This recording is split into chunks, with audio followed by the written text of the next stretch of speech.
एक नया टॉपिक चोरी, बहुत महत्वपूर्ण सवाल है और ये आपका हर परीक्षा में आएगा, चाहे LLB हो, BLLB हो, यहाँ तक कि अगर आप PCSJ, APO वगैरह मेंस दे रहे हैं उसमें भी ये सवाल हर हाल में आता ही आता है।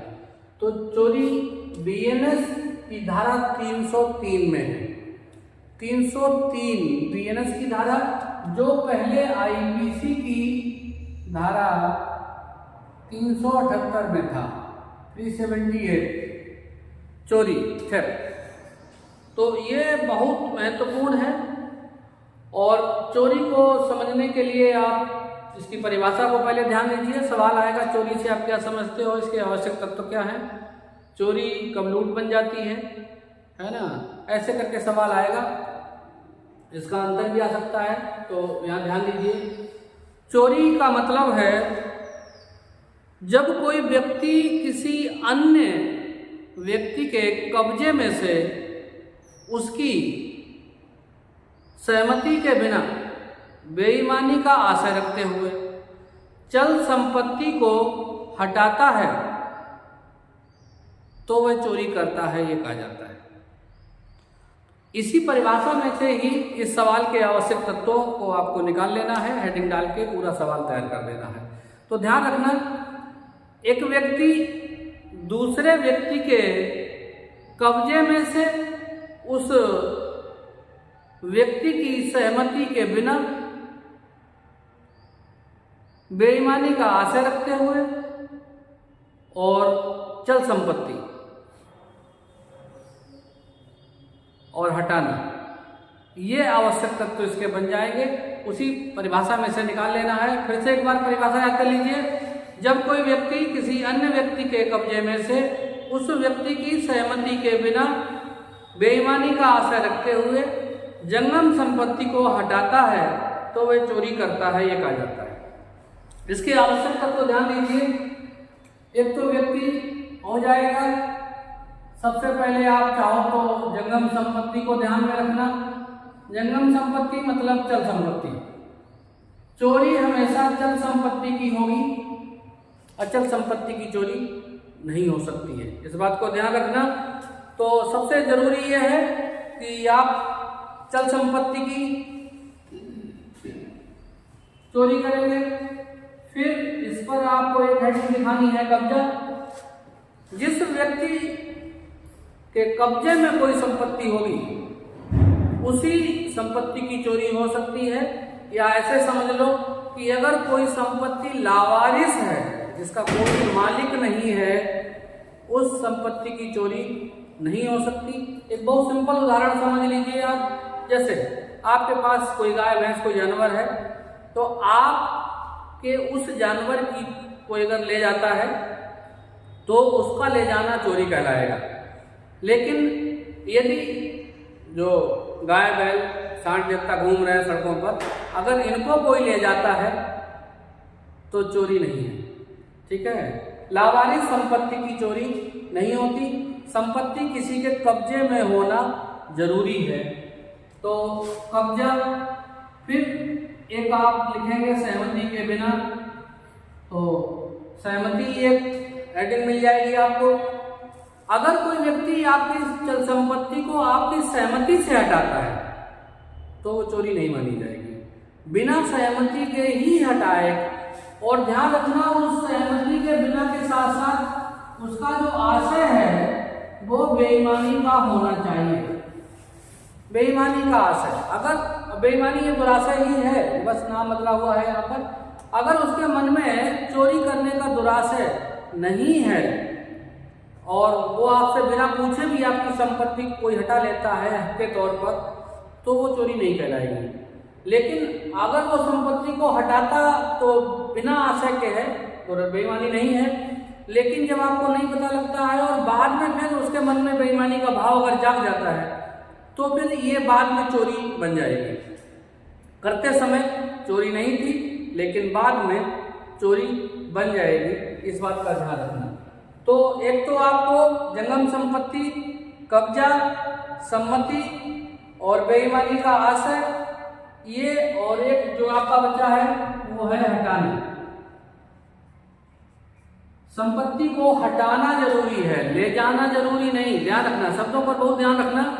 संपत्ति को हटाना, आपके घर में से कोई चीज जहां रखी थी वहां से हटा के अगर कोई दूसरी जगह छिपा देता है, अपने साथ नहीं ले जाता है, तो भी वह चोरी है, भले चाहे आपके घर में कहीं छिपा के रख जाए। जो चीज जहां रखी है वहां से हटा के दूसरी जगह रख दो। बेईमानी का भाव होना चाहिए, सहमति ली नहीं, आपके कब्जे में चीज थी, चोरी हो गई।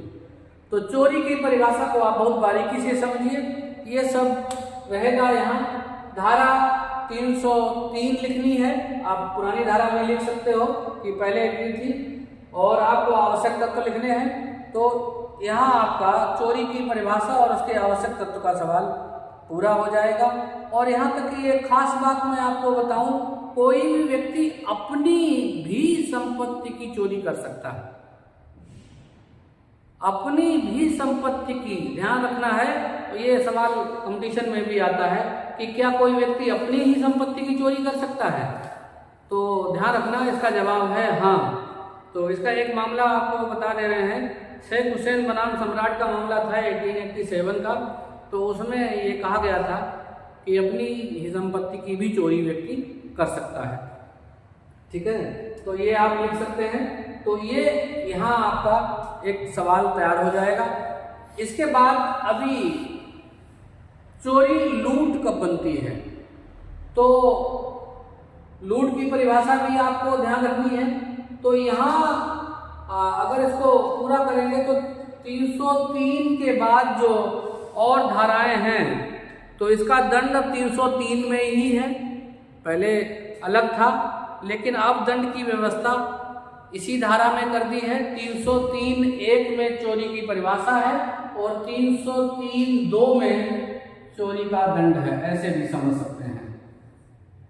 2 में दंड है, और बाकी जो बाद की धाराएं थी पहले 381-82 वाली, तो वो उसी तरह से इसकी अलग धाराएं हो गई हैं। 303 के बाद 305 में, 6 में, 7 में वो जो अलग से और धाराएं जुड़ी थी वो सेम वैसी हैं, केवल धारा चेंज हुई है। यहाँ एक धारा और जोड़ दी है इन्होंने, वो ध्यान रखना है। धारा 304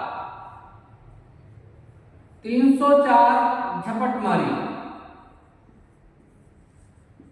नया शब्द जोड़ दिया है। पहले चोरी और लूट के बीच की दशा थी असल में, इसलिए यहाँ स्नैचिंग जिसे बोलते थे, तो ये वही है। स्नैचिंग, जो लोग गले में से चैन वगैरह खींच ले जाते हैं, ज्वेलरी वगैरह जो झपट्टा मारते हैं, ये वो अपराध है। तो जब भी कोई व्यक्ति, किसी भी ऐसे व्यक्ति जो कि कोई भी ज्वेलरी वगैरह पहने हैं, कोई भी और चीज, तो व्यक्ति जब झपट्टा मारता है, उसका आशय चोरी करने का, लूट करने का नहीं, एक अलग से एक तरह का अपराध है जो वो व्यक्ति कर रहा है। तो जब व्यक्ति कोई झपट्टा मार रहा है तो ये अपराध जो है वहाँ लागू होता है। ये बीच का सवाल है, इसलिए तो चोरी ही है, ये एक तरह की चोरी ही है। बस यहाँ ध्यान रखना है कि चोरी करने के लिए सामान चुराना है। असल में चोरी का अपराध जो होता था वो सामने नहीं होता था। जिसके भी कब्जे में कोई संपत्ति है उस व्यक्ति को पता नहीं लगता था, इसलिए कहा जाता था चोरी वो है जो चोरी चोरी हो जाए। अब चूंकि झपटमारी जो अपराध है वो उसके संज्ञान में आ रहा है। व्यक्ति कर तो चोरी करने के आशय से ही रहा है, लेकिन जिस व्यक्ति के कब्जे में संपत्ति है उसको वो पता लग जा रहा है, इसलिए ये थोड़ा सा डिफरेंट है, यहाँ ध्यान रखना है। तो जब कोई व्यक्ति चोरी करने के आशय से अचानक बहुत शीघ्रता से या बलपूर्वक अचानक एक तो झपट्टा मारेगा और बलपूर्वक किसी के कब्जे में से कोई संपत्ति जो है वो ले जाएगा, अभिग्रहण कर लेगा, तो उसको झपटमारी कहा जाएगा। छीन लेगा, प्राप्त कर लेगा, तो मतलब बहुत सारे शब्द हैं यहाँ। तो कुल मिला के ना ये तो चोरी है और ना लूट है, दोनों के थोड़े थोड़े जो तथ्य हैं वो इसमें जुड़े हैं। देखो, छीन लेना